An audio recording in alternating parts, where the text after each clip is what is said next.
Good morning, students. Uh, let's continue with our topic communication process. Today we will start with importance of communication in marketing. Means marketing में communication क्यों ज़रूरी है, उसकी क्या importance है या उसका क्या रोल है।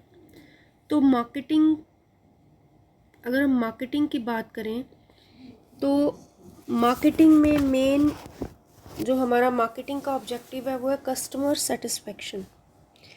कस्टमर कैसे सेटिस्फाइड होगा? जब कस्टमर को उसकी एक्सपेक्टेशंस के अकॉर्डिंग प्रोडक्ट मिलेगा।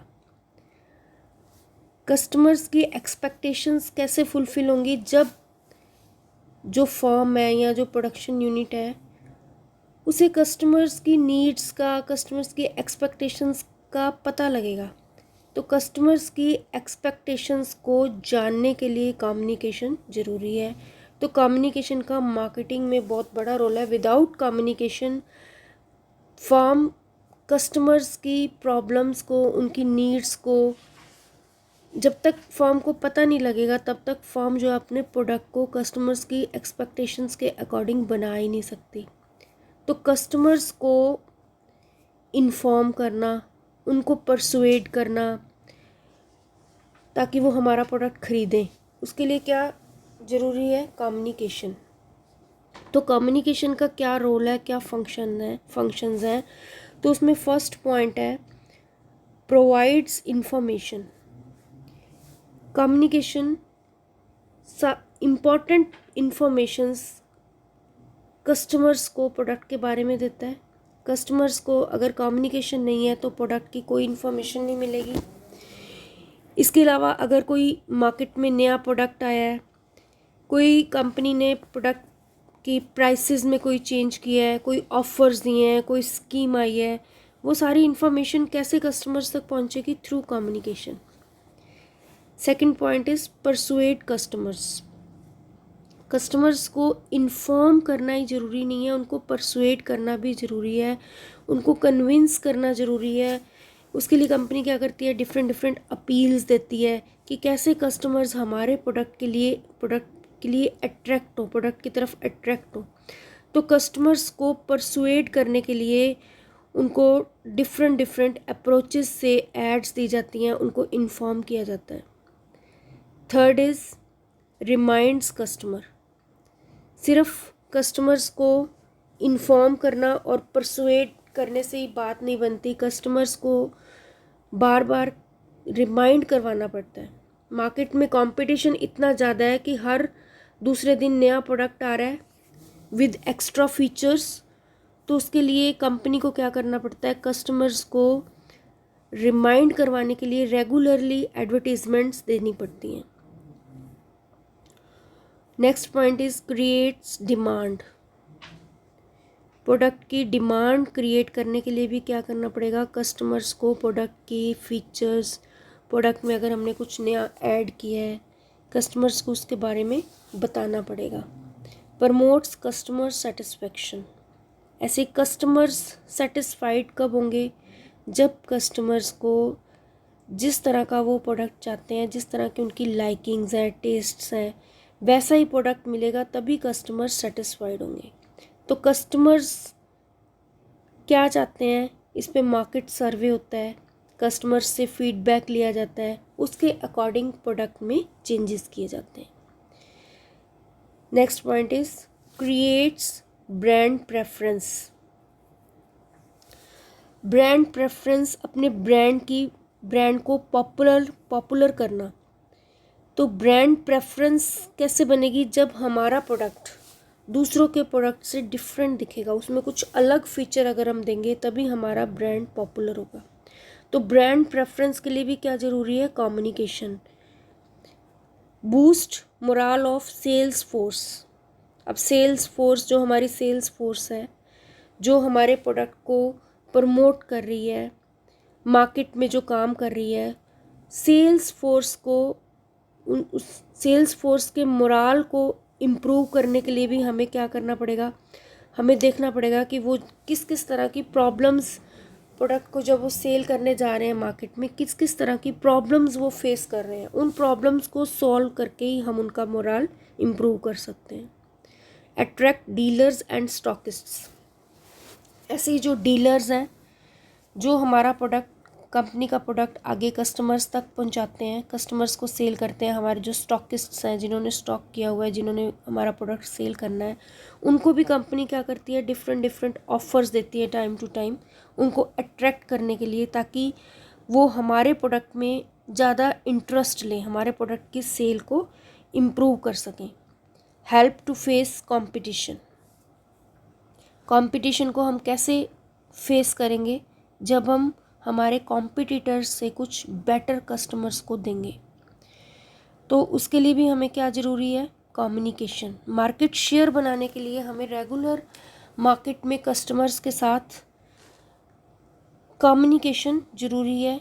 दूसरे जो भी बिज़नेस के साथ पर्सन्स डील कर रहे हैं, सप्लायर्स हैं या जिनसे हमने फाइनेंस जो हमें प्रोवाइड कर रहे हैं, उनसे हमें क्या करना पड़ेगा, कम्युनिकेशन करना पड़ेगा, उन्हें सेटिस्फाइड करना पड़ेगा। अगर उनकी कोई प्रॉब्लम्स है उन्हें हमें देखना पड़ेगा। कोर ऑफ डायरेक्ट मार्केटिंग, ऐसी डायरेक्ट मार्केटिंग भी कम्युनिकेशन के बिना पॉसिबल नहीं है। डायरेक्ट मार्केटिंग क्या है, जिसमें मैन्युफैक्चरर्स डायरेक्टली कस्टमर्स को प्रोडक्ट सेल करते हैं। जैसे आजकल हम देखते हैं कि हम ऑनलाइन शॉपिंग करते हैं, उसमें क्या है, डायरेक्टली मैन्युफैक्चरर से प्रोडक्ट हमारे पास कस्टमर्स के पास आता है। तो डायरेक्ट मार्केटिंग के लिए भी कम्युनिकेशन ज़रूरी है। हेल्प्स इन प्रोडक्ट प्लानिंग, ऐसी प्रोडक्ट प्लानिंग, प्रोडक्ट जो हम प्रोडक्ट बना रहे हैं उसके लिए प्लान करना, हमने क्या डिज़ाइनिंग बनानी है उसकी, हमने उसकी पैकेजिंग किस तरह की देनी है, हमने आफ्टर सेल सर्विसेज क्या देनी है, कस्टमर्स की क्या लाइकिंग्स है, उसके अकॉर्डिंग हम अपने प्रोडक्ट में क्या चेंज कर रहे हैं। तो वो सब जब तक हमें इन्फॉर्मेशन, मार्केट से इन्फॉर्मेशन नहीं मिलेगी, तब तक हम अपने प्रोडक्ट की कोई प्लान नहीं कर पाएंगे। हेल्प्स इन प्राइस डिटर्मिनेशन, ऐसी प्राइस डिसाइड करना कि हमारे कस्टमर्स की इनकम, किस इनकम ग्रुप के कस्टमर्स हैं, वो कितना अफोर्ड कर सकते हैं, हमारे जो कॉम्पिटिटर्स हैं वो अपने प्रोडक्ट के क्या प्राइसेस रख रहे हैं, उसके अकॉर्डिंग ही हमने अपने प्राइस पॉलिसी बनानी है।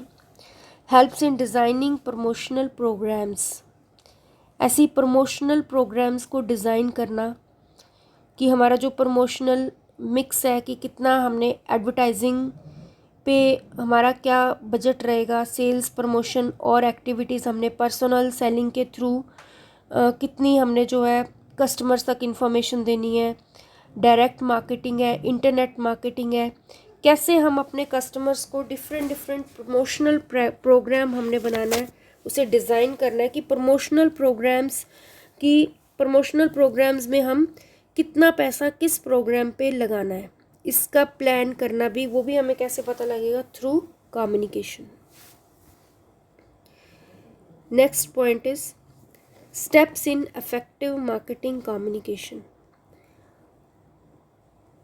मीन्स अगर हमने अपने कम्युनिकेशन को इफ़ेक्टिव करना है, इफ़ेक्टिव मीन्स जो हम मैसेज अपने ऑडियंस को देना चाहते हैं, वो मैसेज जिस फॉर्म में हम देना चाहते हैं या जो हम अपने ऑडियंस को समझाना चाहते हैं, उसी फॉर्म में वो उसे समझ रहे हैं या नहीं समझ रहे, इसके लिए हमें कुछ स्टेप्स ध्यान में रखने पड़ेंगे, कुछ स्टेप्स फॉलो करने पड़ेंगे, जिसके अकॉर्डिंग हम जो अपने मैसेज को और ज़्यादा इफेक्टिव बना सकते हैं। तो वो स्टेप्स कौन कौन से हैं? First is identifying the target audience and there characteristics. सबसे पहले हमने क्या करना है, हमने ये देखना है कि हमारे ऑडियंस कौन है, इन्फॉर्मेशन हमने किन को देनी है, किस तरह की इन्फॉर्मेशन हमने देनी है। अब अगर हमारे ऑडियंस मान लो कोई कंज्यूमर गुड्स हैं, शैम्पू है, टूथपेस्ट है, कोई किचन के आइटम है, इस तरह के अगर हमारे प्रोडक्ट हैं, तो हम अपने सिंपल एडवर्टाइजिंग से, एडवर्टीज़मेंट देकर हम जो अपना मैसेज उन तक पहुंचा सकते हैं।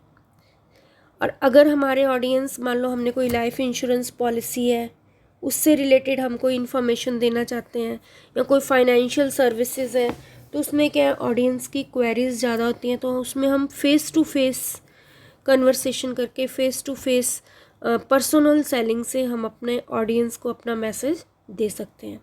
तो हमारे ऑडियंस किस तरह के हैं, उनका किस एज ग्रुप के हैं वो, उसके अकॉर्डिंग हमारे मैसेज बनेगा। जैसे अगर बच्चों से रिलेटेड कोई प्रोडक्ट है तो हमें क्या करना है कि उसमें कुछ एनिमेशन, हम कलरफुल ऐड दे सकते हैं। कोई ओल्ड एज पीपल है उनके लिए हम कुछ इमोशनल एड्स बना सकते हैं। यंगस्टर्स हैं उनके लिए हम अट्रैक्टिव एड्स बना सकते हैं। तो हमने क्या करना है, अपने ऑडियंस को सबसे पहले आइडेंटिफाई करना है कि हमारे ऑडियंस कौन है, वो किस तरह के, उनका किस एज ग्रुप के हैं, उनका एजुकेशन लेवल क्या है, उनका बाइंग हैबिट्स किस तरह की है। उसके अकॉर्डिंग ही हमने क्या करना है, अपना कम्युनिकेशन डिसाइड करना है कि हम कैसे उनको कन्वे करें। Second is determining communication objectives. अब हमारा कम्युनिकेशन का ऑब्जेक्टिव क्या है, हम किस पर्पस से हम कम्युनिकेट कर रहे हैं। अब ऑब्जेक्टिव 3 तरह के हो सकते हैं। First objective may be to inform our customers, second is to persuade our customers, our target customers, and third is to remind. तो तीनों के अकॉर्डिंग हमने अपने प्रोडक्ट को कम्युनिकेट करना है कि अगर हम सिर्फ अपने कस्टमर्स को इन्फॉर्म करना चाहते हैं तो हम सिंपल एक ऐड से उनको अपने प्रोडक्ट के बारे में इंफॉर्मेशन दे सकते हैं। Second is persuade. अब हमारे कस्टमर्स, हमने ऐड दे दी, उन्हें हमारे प्रोडक्ट के बारे में इंफॉर्मेशन मिल गई, अब हमने उन्हें परसुएट करना है। वो हमारा प्रोडक्ट ख़रीद नहीं रहे, उन्हें वो अवेयर तो है लेकिन उस प्रोडक्ट को ख़रीद नहीं रहे, तो हम क्या करेंगे, उन्हें परसुएट करेंगे। उसके लिए हम अपनी जो ऐड है या अपना जो मैसेज है उसमें हम ये देखेंगे कि कैसे हम अपने मैसेज को ज़्यादा अट्रैक्टिव बनाएं, कैसे हम अपने प्रोडक्ट को दूसरों के प्रोडक्ट से यूनिक दिखाएं। तो हमें उसमें डिफरेंट अप्रोचेस लगानी पड़ेंगी कस्टमर्स को परसुएट करने के लिए, जिसमें हम इमोशनल अप्रोचेस भी लगा सकते हैं कि आप सेफ्टी पर्पस से आपके लिए ये प्रोडक्ट बेटर है, फाइनेंस के अकॉर्ड फाइनेंशियल पर्पस से ये प्रोडक्ट आपको दूसरे प्रोडक्ट से के कंपैरेटिवली सस्ता पड़ेगा। या हम उसमें इमोशनल और रैशनल 2 तरह के अप्रोचेस लगा सकते हैं, इकोनॉमिक पॉइंट ऑफ व्यू से and emotional point of view से। थर्ड इज़ परसुएट के बाद third is to remind. Third हमारा ऑब्जेक्टिव क्या हो सकता है, कस्टमर्स को रिमाइंड करवाना।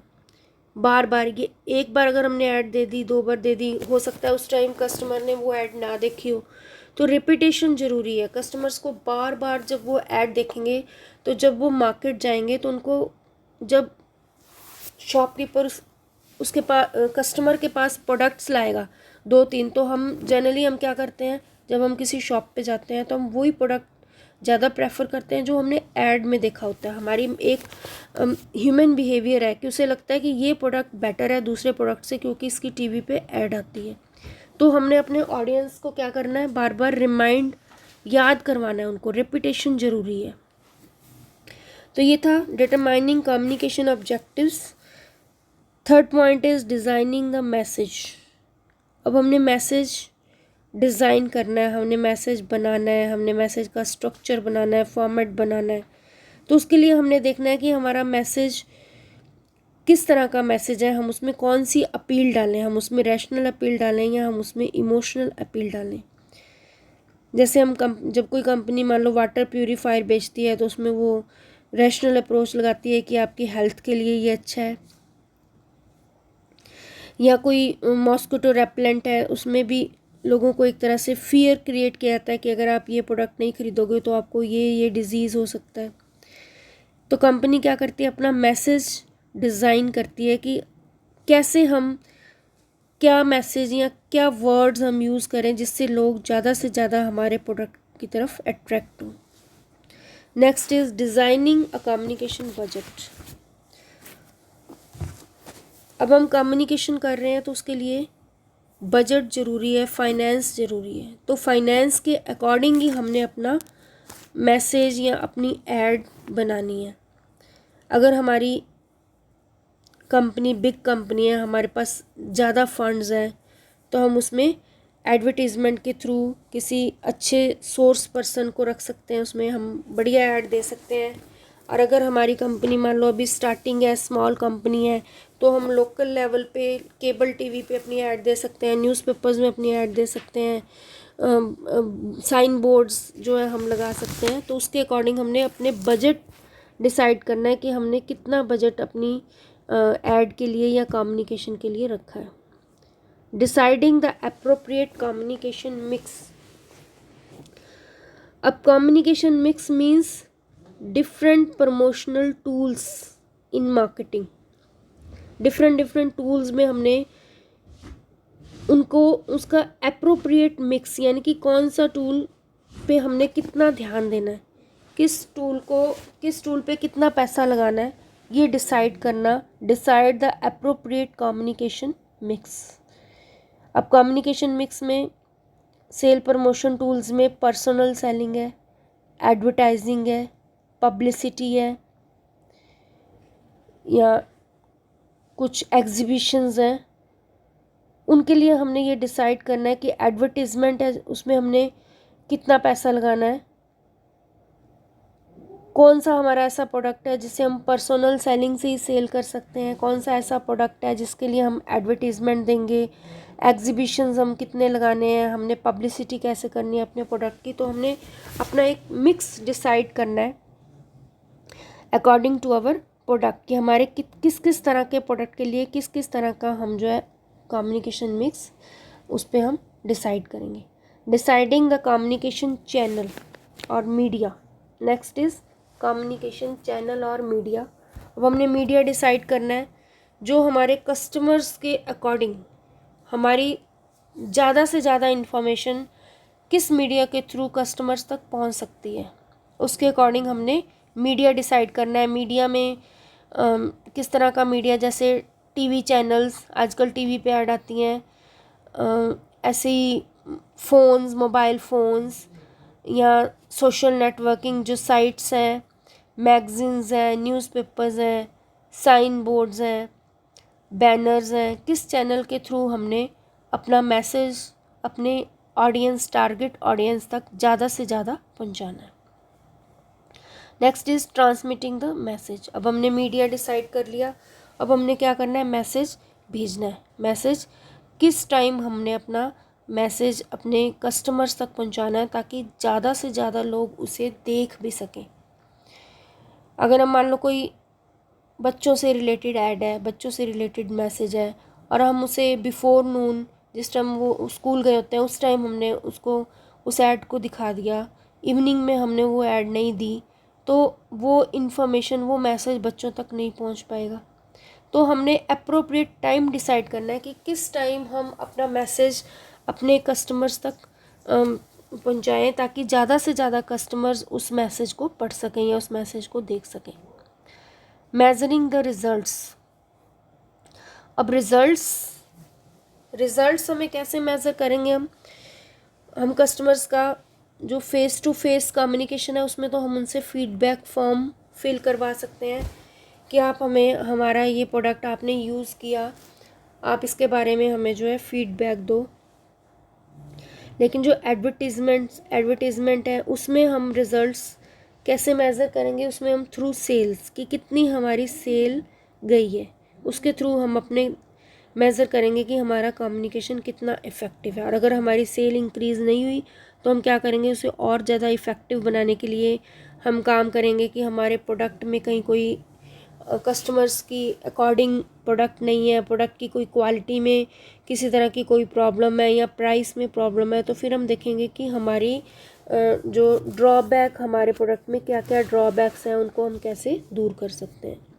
तो ये थे steps in effective marketing communication कि जो हम, अगर हम अपने कम्युनिकेशन को इफ़ेक्टिव बनाना है तो हमें कौन कौन से पॉइंट्स या कौन कौन सी बातें ध्यान में रखनी है।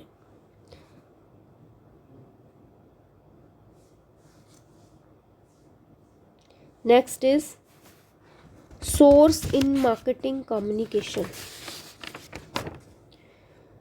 Next point is source in marketing communication. अब सोर्स क्या है? सोर्स मीन्स, सोर्स को हम क्या कह सकते हैं? सेंडर। सोर्स मीन्स जो पर्सन इंफॉर्मेशन या मैसेज या हमारा जो आइडिया है वो कम्युनिकेट कर रहा है रिसीवर तक। जो पर्सन हमारी इंफॉर्मेशन दे रहा है हमारे टारगेट ऑडियंसेस को, वो क्या है? हमारा सोर्स।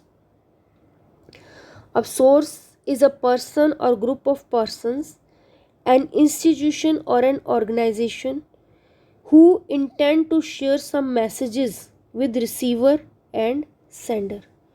कि जो हमारे मैसेजेस रिसीवर तक पहुंचा रहा है उसे हम क्या कह सकते हैं? Source. Receiver and audience. Source is a person और group of persons.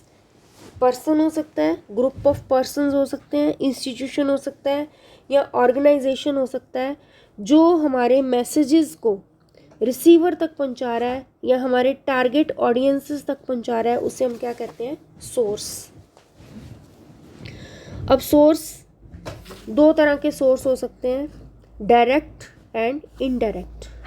Direct source means जो जब डायरेक्टली ऑर्गेनाइजेशन मैसेज ऑडियंस तक ले जा रहा है तो उसे हम कह देते हैं direct source in marketing communication. Organisation itself who wants to send messages to target audiences। और सेकंड क्या हो सकता है? इनडायरेक्ट। डायरेक्ट सोर्स में तो ऑर्गेनाइजेशन खुद ही मैसेज अपने ऑडियंस तक ले जाता है, और इनडायरेक्ट सोर्स में ऑर्गेनाइजेशन क्या करता है? कुछ पर्सन्स को, जो पॉपुलर पर्सन्स हैं इस फील्ड में या अपने अपने फील्ड में जो पॉपुलर पर्सन्स हैं, उनको हायर करता है, उनको पे करता है हमारी इंफॉर्मेशन कस्टमर्स तक ले जाने के लिए। तो persons selected by organisation to communicate message to target audience. These persons can be models, film stars, sports persons, TV actors, doctors, corporate officials, winner of beauty contestants and other popular personalities. कोई भी popular personalities जो अपने अपने field में popular हैं, उनको company hire करती है अपने प्रोडक्ट की या अपनी इंफॉर्मेशन अपने टारगेट ऑडियंसेस तक ले जाने के लिए।